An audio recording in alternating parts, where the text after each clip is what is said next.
Oh boy, another idol story. I wonder what will it be? This was mainly my introduction to the genre of anime idol stuff, and the one that I stick to. The point of this video is not to compare this to other stuff in the genre, but more as a way for me to say my thoughts on the entire franchise. And there is a lot in the franchise. And a lot of them are really good, to an extent. I'll be honest, it's not the best thing since sliced bread. But this is still significant enough for me that I still get a kick out of it whenever I play the game, read the visual novel, or rewatch the somewhat decent anime. Or even listening to the songs, man, because the songs. But we're getting too ahead of ourselves. What is this thing about? Well, it's about idols, but what is this thing anyway? The main gist of it is that this is first and foremost an idol mobile rhythm game.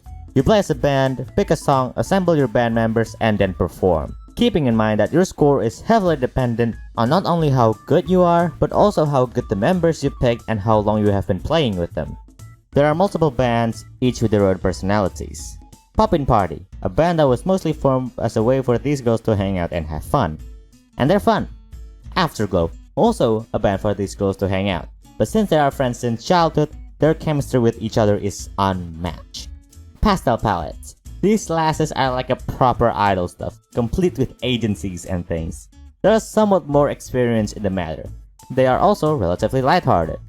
Toselia. These girls knows what they're doing, and no doubt the most professional of them all. Their atmosphere is extremely cool. And also cool. They're not the most friendly from the get-go. Hello Happy World. Now, these two are lighthearted, but the extent of their lightheartedness is off the charts. There are two others, but those are kind of a late addition. Morphonica. Inspired by Poppin' Party, they are willing to make the world a better place and make something to show for their supposedly extremely fancy prestigious school. Princess Julian, led by a brat producer. And while I do vibe to them, they don't vibe to anyone else, or to each other really. Somewhat arrogant. The way you get them, or rather, a better version of them, that will give you more scores and rewards is by doing the wonderful art of gambling. Or gacha if you're that kind of person. You use stars to bet your money against the almighty RNG and hope that you will get a character that is at least better than what you had before. The currency system is similar to other free-to-play games. You got the coins and you got the other premium currency of which you can buy with actual currency. Cool thing about this game though is that it's not forcing you to pay anything to actually play the thing. Stars can be collected, albeit slowly, through playing the game, completing missions, or watching the story. We'll get back to that later. And the surprising thing is that there are little to no ads popping out of nowhere, disturbing your playing experience. It's good. I like it. It's not every day you saw a free-to-play game like this. The game also features an energy system. They're called boosts. If you want to properly play it and actually get rewards, you have to spend at least one of the boosts. Well, have to with very big quotation marks. While an energy system doesn't sound like a good idea on paper, the energy here is more or less just a reward multiplier. If you spend all of them, you can still play the game, you just won't get that much items in return for it. If that still doesn't sound like a good idea, think about it. It's better than just cutting the game outright and forcing you to either play the long game or pay. Might I say, this is a wonderful execution of a mechanic that encourages, and not forces, repeat playthroughs. It's a good thing to take a break anyways. Plus, the game has an option for you to spend more of the boost to boost your rewards even more. This is handy if you want to quickly grind for something or you just want to make the most out of the boost you saved up. The catch here is that if you fail a song, the boost you spend on it will be gone. So there's this fun risk and reward thing if you want to do that. But what if you want to practice a song and don't want to waste them? You say? Well, lucky you, this thing has a practice mode. If you tap there and set the play mode to rehearsal, you can play the entire song without worrying about failing. This way you can take a look at how the chart is laid out and get a feel for it. The downside though is that you won't get rewarded for it, but hey, it's called a rehearsal for a reason. It's so that when you're ready to do the actual thing, you can spend your boost with confidence that you can do it. Actually, really plays well with the fact that you're supposedly playing as a band. Wait, you need more of those boosts? And your finger can actually take it? Mate, it's been 3 hours, I don't think it's good for your fingers. But if you do need some, you can collect boost drinks. There's a few items that allows you to replenish the boost. They can be collected through the rewards you get from completing the missions. Also, there's this Gargura themed boost drink from when they did a collab with her, and it's so cool I don't want to spend that, like man, Once that's gone, it's gone forever, so no, I don't want it gone, man. It's a funny reference for the funny shot. Of course, if you spend a little moolah, you can do that, I guess. The gameplay itself is not too dissimilar to other VSRGs. It has tap notes hold notes with extra steps, and flick notes. It is surprisingly straightforward, and is mainly what I like about the gameplay. It feels nice to play too. The charting ranges wildly from song to song. In some cases, some charts are incredibly fun to play. Yes, even this one. I swear the moment I learned this pattern, it felt like my third eye opened just a little bit more. But there are cases where it would just like, I don't know, an endless spam of jacks and trills, a row of flick notes, a bunch of weird offbeat rhythm patterns that will for sure make either your thumb or the rest of your fingers cry for help, and not in a good way.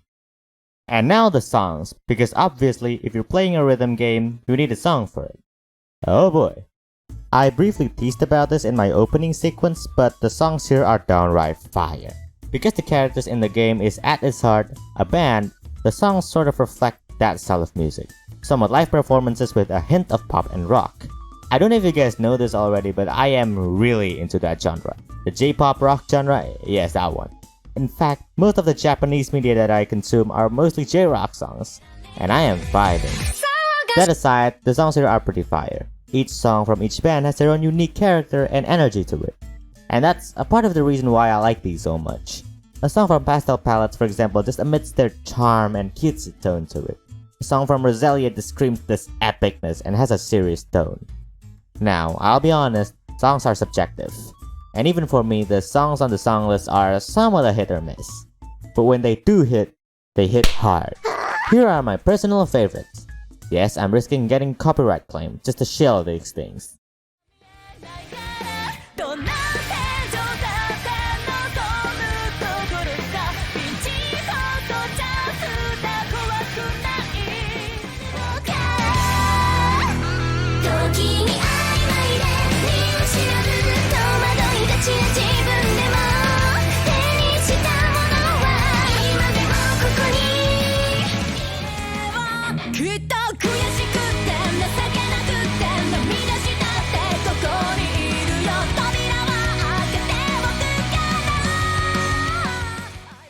Oh, did I mention that they do covers?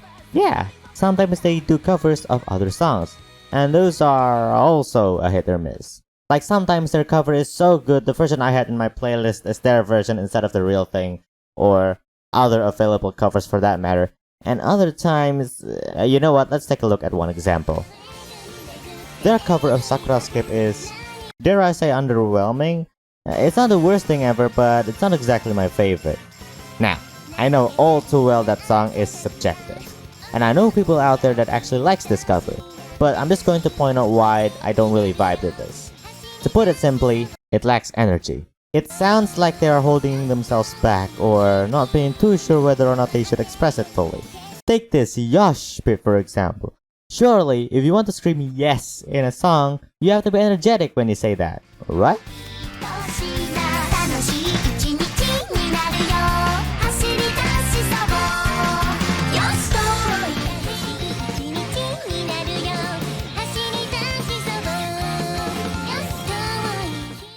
I mean, is it just me or is it like, it's a bit weak, no?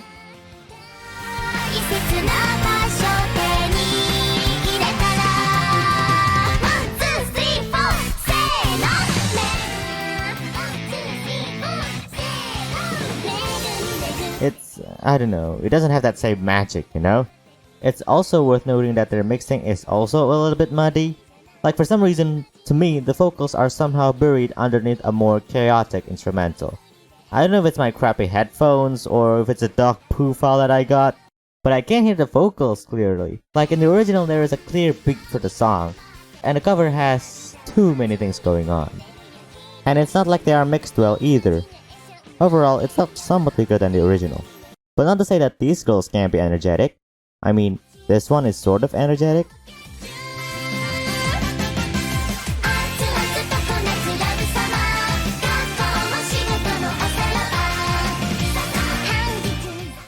It's just that this one in particular is not. It's somewhat sad since it's a cover from a song I really like, covered by a band I also really like, but oh well, we can't have nice things, huh? But in other cases, there are times when the cover actually sounded good. Take the cover for Bring It On by Reza Sulyan. The original is this really hype, sparse but upbeat EDM absolute banger of a Vocaloid song, with all the wobs and your hard-hitting EDM kicks and snares.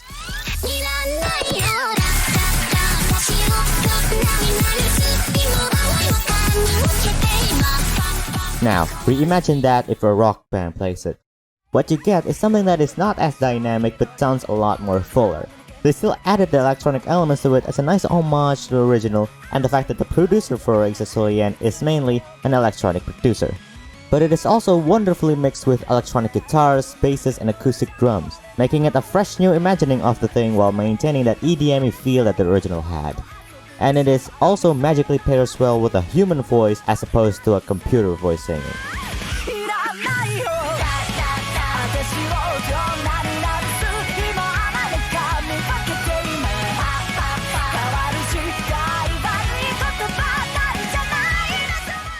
I don't know, I just really like the way they combine electronic sounding synth sounds with very traditional band instruments. Well, as traditional as electronic guitars, an amp, and probably a few pedals can go. In the end, music taste is subjective. Your mileage may vary. This is coming from someone that has a little bit of music production experience and too much exposure to the genre, so it is totally possible that my points are a little bit biased. But I still think that the differences between these things and the subtle characteristics of these are sort of interesting to talk about. No, what do you mean I have trash taste? Shut up. Now, you may or may not be wondering, do these bands have a backstory? Like, I said it before that they all have personalities. Like, did they made a story to go along with it? Well, yes they have. In-game, there are two story formats, a fun and silly chibi comic strips, usually shown at the loading screen, and a visual novel. Let's just talk about the chibi manga for a sec. It's just random humor. As the name implies, Girls Band Life talks about the lives of the band girls. More, their day-to-day lives, their cute little personality that they had, and the consequences of their own actions. It's more for fun than anything, quite entertaining as a loading screen sequence. Although it's a bit annoying when the loading screen is a bit too fast to the point where you can't read the comic panel. The problem of being faster than light is that you can only live in darkness. There is a lot of these, and a lot of them just has this oozing personality coming out of them. These girls are vibing alright, really helps getting to know these girls a bit. But what if you wanted something proper, something with more drama, more tears, more action? Well, in that case, you go to the story tab in order to access the visual novel. Lots and lots of visual novels. It mainly talks about how the bands meet, how they treat each other, their daily grind, what they did after the show, if it succeeds or if it fails. The game have a few types of visual novels. The main story, where all the bands work together for a thing, and you get to help them to do that thing. The band-specific story, where each band minds their own business. And an event story for if there was a special event going on and there is a short story to go along with it. Each with hundreds of their own unique dialogue. I can't talk about each of them individually because, oh god, what the fuck. But I can give you my verdict over the entire thing. And it's good. It has a wonderful mixture of character funny moments and sad moments, their struggle and how they deal with it. The overarching story was them working hard for an event, practicing every day without fail, and then either succeeding at that event or failing. It's not just a matter of like fudging a piano note while you're playing alone with your room, no. It's about dealing with something bigger. You know how these girls are supposed to perform in front of an audience, right? Yeah, it's about how you deal when you made a mess up in front of that. It's not easy, and the story is them trying to cope with that. And until next time, just maybe, get back on stage, pick up that guitar, and then perform again. You might remember the bit where I said that this thing had many episodes of the VN. Well, here's the kicker. Each time they did that, they faced a different challenge, a different obstacle, all the different ways of messing up. And so they look for answers on how to deal with those. And it's not always clear cut on what's wrong. It's sometimes a matter of trial and error. But if you just put your soul to it, if you just believe, then nothing is possible.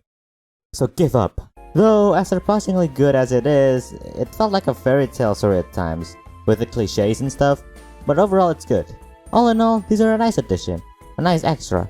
+1 points from me. But Flusky, reading is so hard. Is there any other option? Well, mate, do I have some good news for you because Bang Dream has an anime. Whoa! So yeah, this thing has an anime. Story format wise, it's similar to the VN, but more. There are 3 seasons with varying degrees of quality. And to start, let's talk about the first season, shall we? Oh boy, this is gonna be fun. Season 1 is a bit rough. I have to literally force myself to watch the entire thing for this video. I mean, yeah, some aspects of it are enjoyable, but the rest is incredibly messy. But anyone can say if it's bad or not, just in what way is it bad? Looking at the footage provided, the art style is the first. For starters, it is completely different than their original, official, regular art style. Granted, that style has its issues too, but it's not like this is a change for the better. The style of the season is what could only be described as shiny. And there is a lot of shine, and they were not quite done tastefully. It's all over the place, and combined with a weird haze all over the entire thing, makes it look incredibly blurry. Heck, there are actual blur at times, which are also done all over the place. The colors are not exactly ideal. This is only prevalent in the other daylight scenes, but the colors are vibrant. A bit too vibrant. It almost felt like someone on the team goes, yeah bro, you got that saturation up handy, yeah, turn it up, turn it all the way up. Another thing is their faces. They look awkward. I can't really point it out this time, but does it feel like their eyes are a bit too far apart? And also for some reason to me, it looks like the expressions are a bit stiff, among other things. So the art style is a bit of a mess. But what about the story? It's the same as the Poppin' Party band story visual novel from the game. It talks about how they first met, how the band first formed, and their first concert. Their backstory is quite interesting actually. Poppin' Party basically starts from scratch. The other bands already have a background of sorts, either in music or they already knew each other. This one, well, most of them already knew how to do music of some sorts. They haven't actually played their instruments for a while. And not to mention one of them had to literally start from playing Twinkle Twinkle.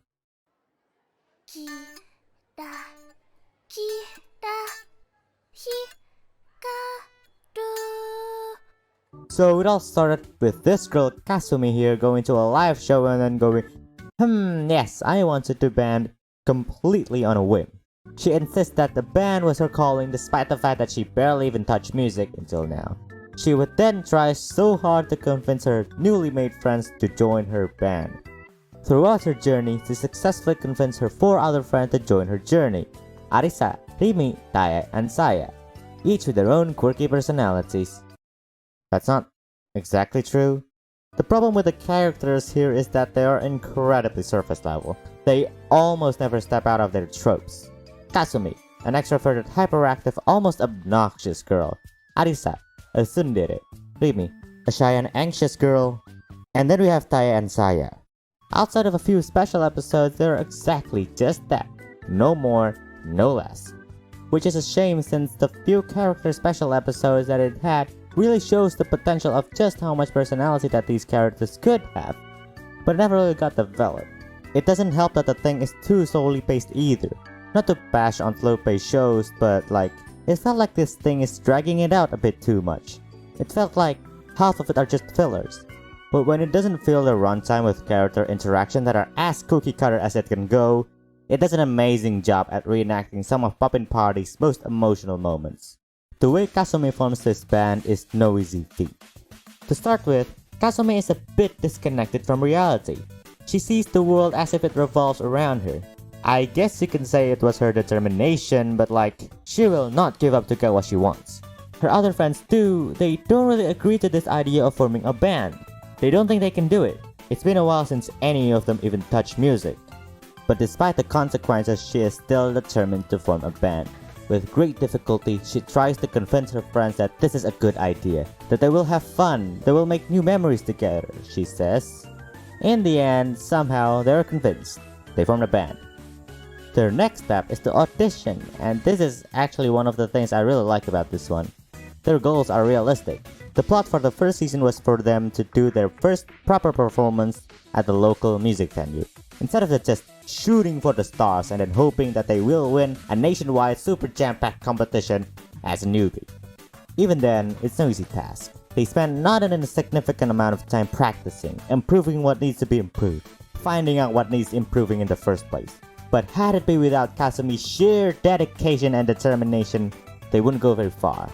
It's wholesome, if a bit dragged out at times. And now the songs. I've mentioned earlier that the songs on this series are bangers. So what about here? Unfortunately, they're not immune to issues. It sounded uninspired and somewhat amateurish. But I sort of understand why. Diegetically, this is the earliest time they had been in a band, so it made sense that it's not as polished. It even reflected in some of the scenes where they perform. Usually, in scenes like this, you would have a well-mixed and mastered track as a backing sound. As good as they sound, it's quite unrealistic, especially if they are doing this in this environment and are just starting out. But this time they emphasized on the fact that they are just starting out. They made it so that it sounds like they are playing from a not so well set gear in an untreated room. It felt genuine somehow. It emphasizes on that feeling of the humble beginnings. And they still got the charm, which is good, I guess. It just goes to show that Poppin' Party still has a long way to go. Alright, I've been rambling about Season 1 for too long. Thankfully, none of the issues there transfers to the next 2 seasons. That is in part because they changed studios entirely. Outstanding move. So before we continue, if you don't care about the game and just wanted to watch the shows, from this season onwards, the show expects you to already know a thing or two about the in-game story. Specifically, the main story bit, where it introduces the Circle music venue and Marina, and where the bands actually meet each other. Now that's out of the way, Season 2 is where things start to get interesting and where I actually started enjoying the shows a bit more. First things first, they abandoned that weird gloppy but somewhat unique art style entirely in favor of 3D computer-generated imagery. Know your f***ing place! Okay, I'm a bit harsh on that bit. I actually kinda like the rendering style. It's a bit of an acquired taste, and yeah, the first time I looked at them, they're a bit too shiny. Actually no, there are times where it legit looks creepy. But the more I look at it, the more it sort of grew on me, I guess. I mean, it's not amazing, but it's very distinct, very different than what other anime styles are out there. It's somewhat refreshing, in a weird way. Ah yeah, this also goes for the current art style in general, CGI or not. The art style of this sort of describes the entire thing in general. I haven't covered that bit yet, so I might as well cover it here. Oh yeah, do note that when they are not 3D models or when the camera is actually set correctly, you can throw away most of the creepiness factor of it. Back to the anime. So you know how this thing is mostly animated in 3D. Mostly. Some characters are not animated in 3D. My guess is that it would be too expensive and not worth it to hire someone to model the side characters, so they try to mix 2D and 3D. They tried? No, not at all. Their style did not match in the slightest. Okay, that's the art style, but what about the story? It's quite weak. While Season 1 suffers from an issue where they dragged out the story too much, this one had the opposite problem. Last time, they just need to focus on one band, Poppin' Party. This time, they had to deal with 6. And 6 bands with 5 characters each on 13 episodes really isn't enough. So this one suffers heavily from the fact that it couldn't juggle between those bands really well. There are so many arcs here and none of them work together. On its own and in isolation, it actually sounds good on paper. First, Poppin' Party wants to do a really big self-sponsored event without knowing just how much effort that event's supposed to take, and now all of them had to actually learn what it takes. Second, the schmuck that is Reza Sulian and how they started to get going.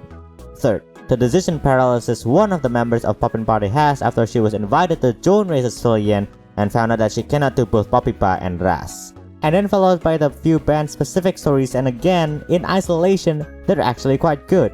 The pacing is decent, they had their moments, short, but it somewhat works. It's just the way that those arcs are combined together that doesn't really work.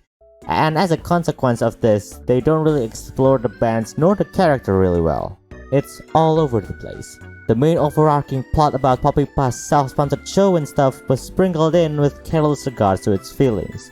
Again, it still had its moments, but the fact that the thing is so weirdly paced when combined it just takes the score off from me.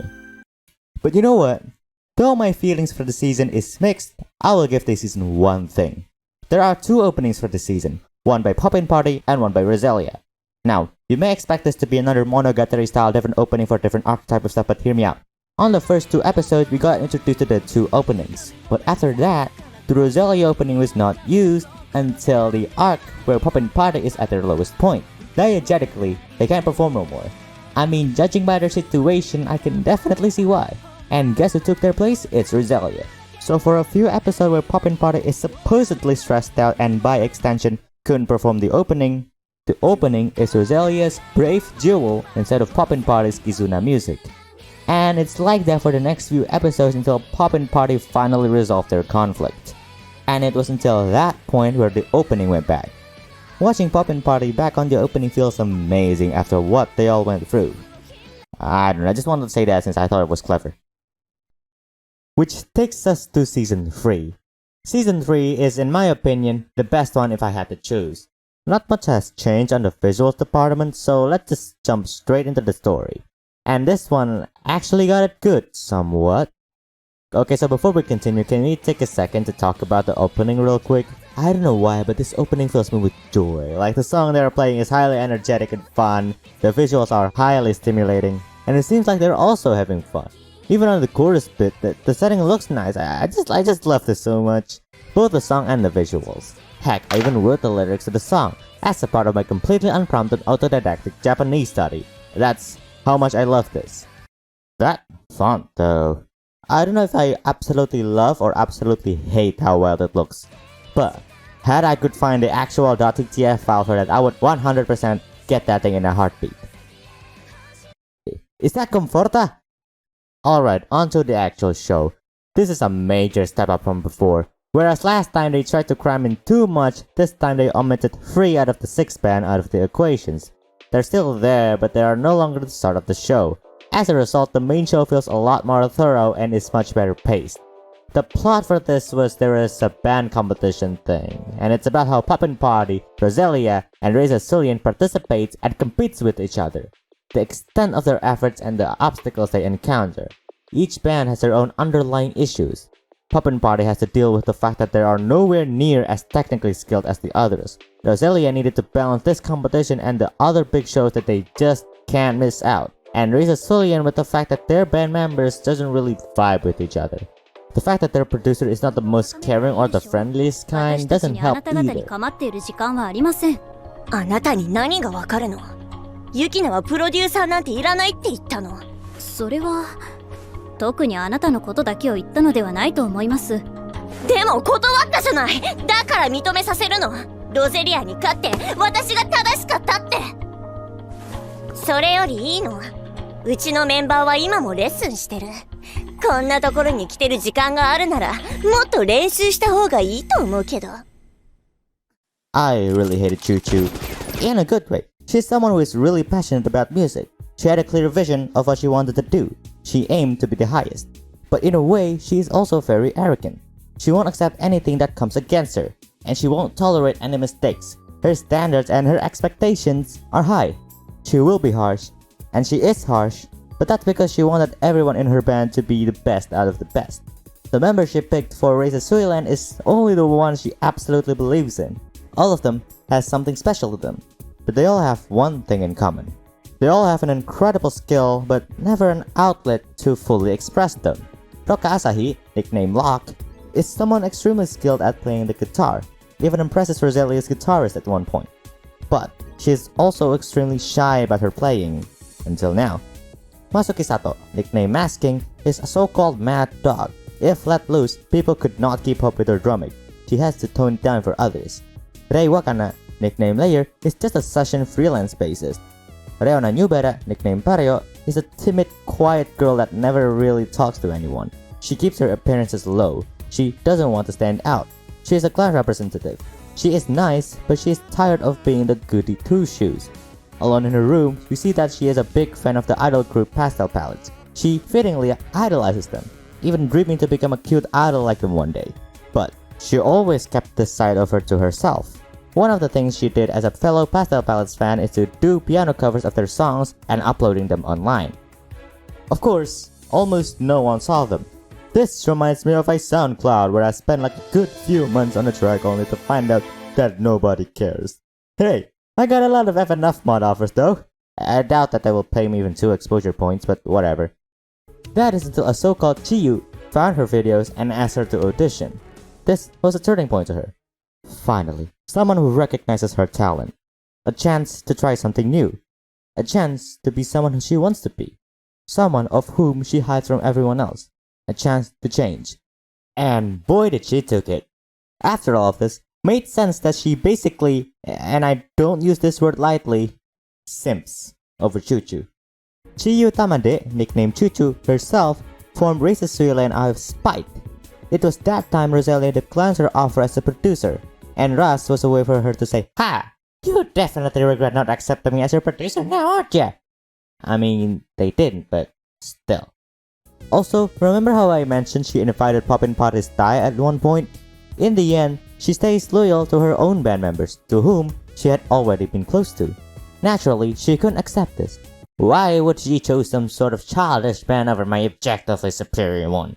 She sees Rosalia and Poppin Party as her rival, doing everything she can to bring them down, to the point where she became incredibly aggressive to her band members that comes even close to them. This arrogance did not come without its consequences though. Everyone sees her arrogance as childish. Makes sense that she is literally the youngest and shortest one on the entire damn cast. Her lashing out at everyone for just being nice to others made her fans hesitate to even be with her.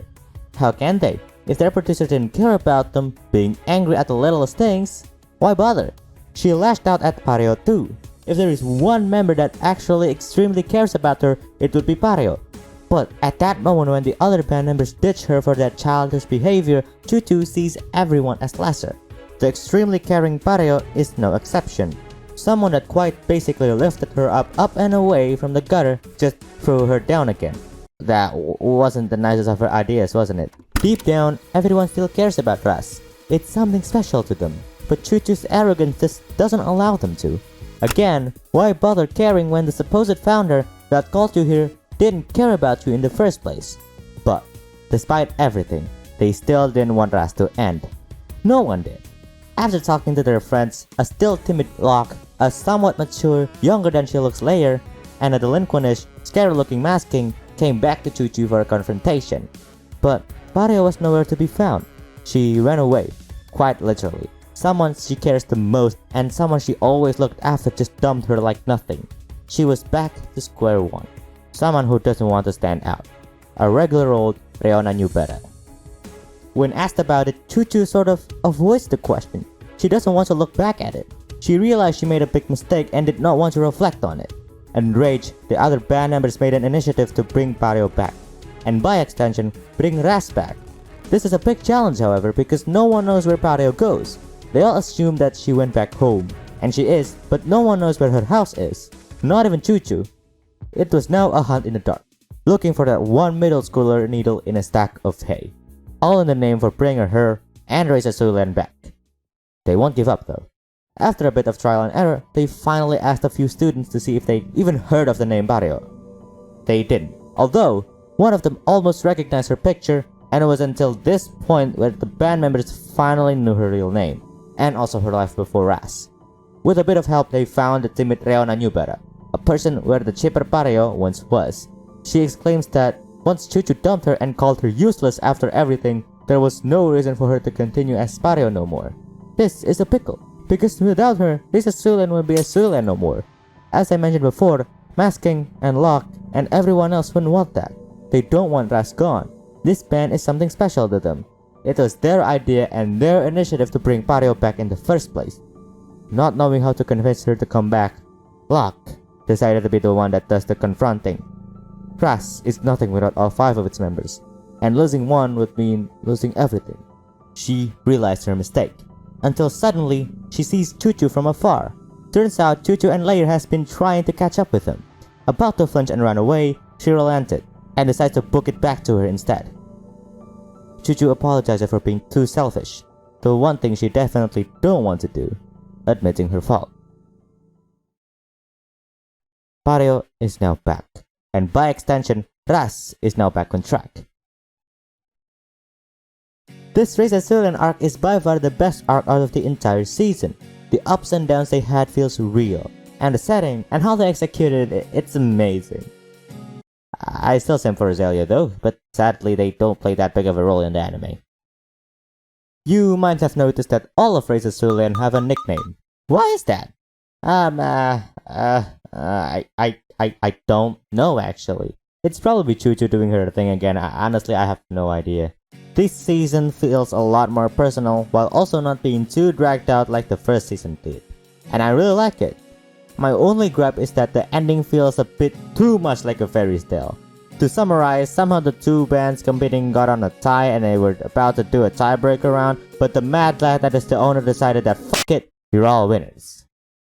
Am I mad? I mean yes, but if it means that I get to see all three groups of my girls doing a bit fat final musical number, then I am vibing. Ah yeah, the musical numbers. Almost forgot about that. This is a music anime. Of course there will be music in it. There is at least one musical number in each episode, for season 2 and 3 at least, and those are actually fun to watch. So the other day I started watching Love Live Superstar, right? Just to get a vibe of the other idol genres, and I got to the performance bit. And as much as I like that one, for the actual idol performance, I chose this one any day. Heck, I've watched Zombieland Saga, and it's an incredibly fun show, but their performance bit, while good, is just not exactly for me.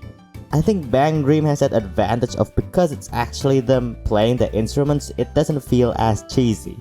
It's where their personality truly shines. And I'd argue where most of their visuals truly shine. For the most part, it looks appealing. The 3D CG bit actually fits. Because the whole show is also animated in 3D, the performance bit doesn't really feel out of place, it just feels like the part of the anime. This time, they are performing. There is also an entire 1 hour quote-unquote movie where it's just them performing.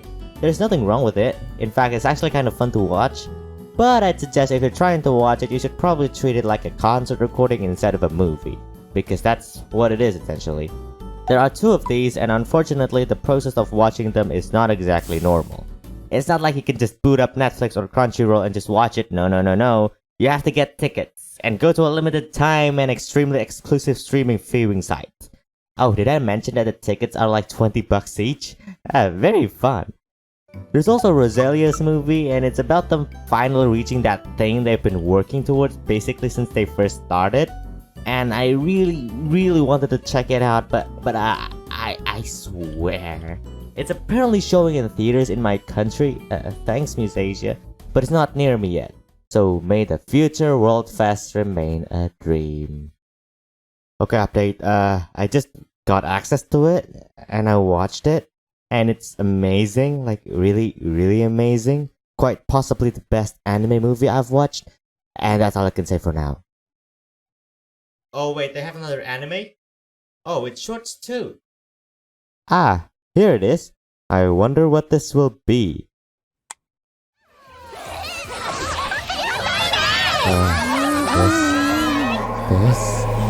This is the best thing ever. I mean, it's not good. This is genuinely just a dumb TV short, and I'm all in on it. This show follows the daily life of the girls as a chibi character. It ranges from just them doing idol activities, the girls doing cute things, and literal body horror. Not too dissimilar to their 4-panel mangas. Just the sheer chaos that this had is just... I can't actually compare Garupa Pico to anything. The closest thing I could compare it to is Holono Graffiti, with their slapstick random humor that may or may not make sense. Even then, it's completely different. But who cares about common sense when I could see my girls doing a sacrifice ritual for curing colds when their friend is having a fever. God, I love this so much. It's just dumb chaos without a care in the world. Now, it does indeed have a couple of inside jokes, so you would probably need a bit of context in the game to understand them, but it's still an incredibly fun watch. There are a couple of episodes where the inside joke were a bit too inclusive, or when the punchline is just not even that funny, but it's worthy of a pass when most of it is just a wonderfully done chaotic mess. Overall, I enjoy this one. It's just dumb fun and I love it. Now, I'll be damned if I didn't say the truth. I can't cover everything. There's just too many things on this franchise, and for me to make a thoughts on all of those things would be a massive undertaking. So what I did cover was the one that I was interested in, or the ones that I found are interesting. But there are a couple things that I would like to mention. There is the First Page manga, a retelling of the band's backstory. It's a really good retelling of the story and the art style is actually really good. But I left it out since I don't think it's significant enough. And not to mention there are no English translation available, or rather I couldn't find any. So yeah, as much as I wanted to recommend that one, if the visual novel format did not work for you, I unfortunately can't. Unless of course you could read kanji, in which case yeah, go for it. They also did IRL idol events where the cast of the characters would do game show and stuff, but I left it out since it's not really my thing. They also did actual in real life concerts too sometimes, among other things. But in the end, at its core, Bang Dream is just another idol mobile rhythm game. With some really catchy tunes and a fun story to boot, don't get me wrong, but that's about it. Usually, after a review, someone will give their verdict over whether or not they would recommend the thing that they are reviewing. Well, for this one, I'm not really sure to be honest. The game is fun, but it has a bit of a gacha luck element that some people may not like, even if it is optional, and I'm pretty sure not everyone is into rhythm games. The anime is cool, but from second season onwards it expects you to know the game story anyways. I would love to show the music, but I know not everyone is into this genre of music. In the end, is it better than the other idol games, or just idol stuff in general? Well, I'll be honest, I don't have a say. This is the only one that I'm really deep into, and truth be told, I don't want to go this deep into anything else yet. And no, I'm not interested in Love Live. Love Live Superstar is good though. But still, I really love this series. It may not be the best, but the fact that it's able to pull me in into its fun cast of band members is really something. I had fun playing the game too. It's one of the rhythm games that I actually stick to. And just like even with the fact that Puppet Party is not the most perfect band in the world, and yet they are able to have fun with everyone, I had fun with the series. And to me, that's all that matters.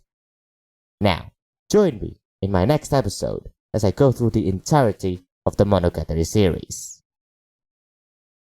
Okay, so for those of you that came all this far, thank you for watching this video. This took so long to make. It's not 7 hour Pyrocynical long, but it's literally the longest video I ever uploaded on this channel. The other one, even on my second channel, but that is a time lapse.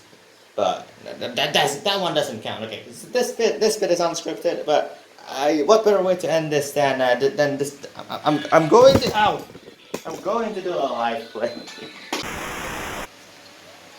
Alright, it's been like 2 hot weeks since that last recording. There's like just a lot of things that goes wrong, like that. Like I can't get the footage out of the camera I'm using. It's my mom's phone. I used to have an actual camera, but my sister used it. I can't use it. And then the capture software on this one, it crashes mid-recording, and then the footage got corrupted. And I was like, oh my. Well, at least I gotta do another recording session now. I've been postponing this for too long because of school and stuff, but you know, today is the day. So what are we going to play today? We're going to play Sensen Fukoku.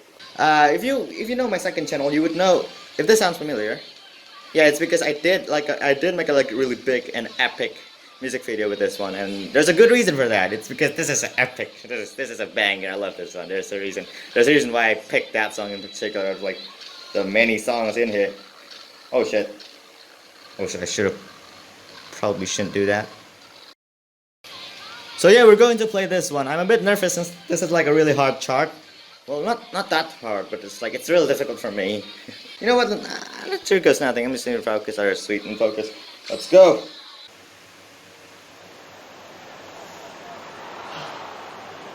I better be good at this now.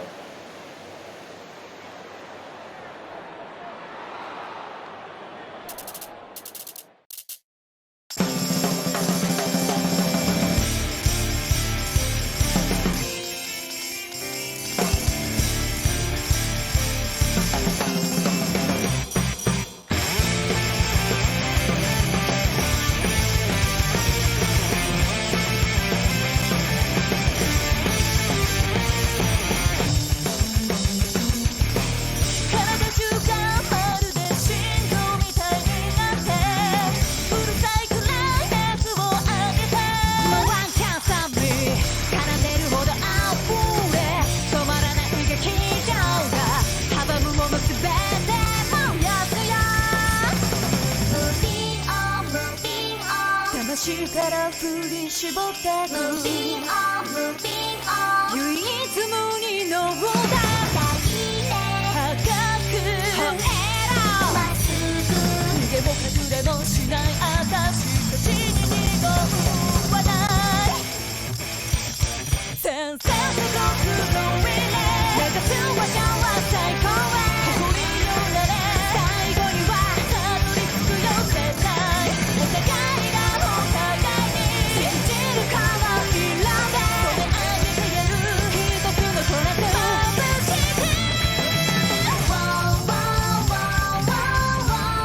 全世界へ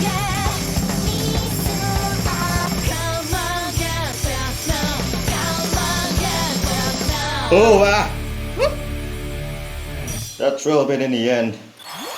Always that smell. God. Oh, I did it. I did it.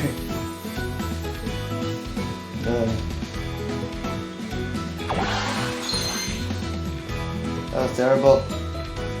I did it! Yes! Finally. Oh my god.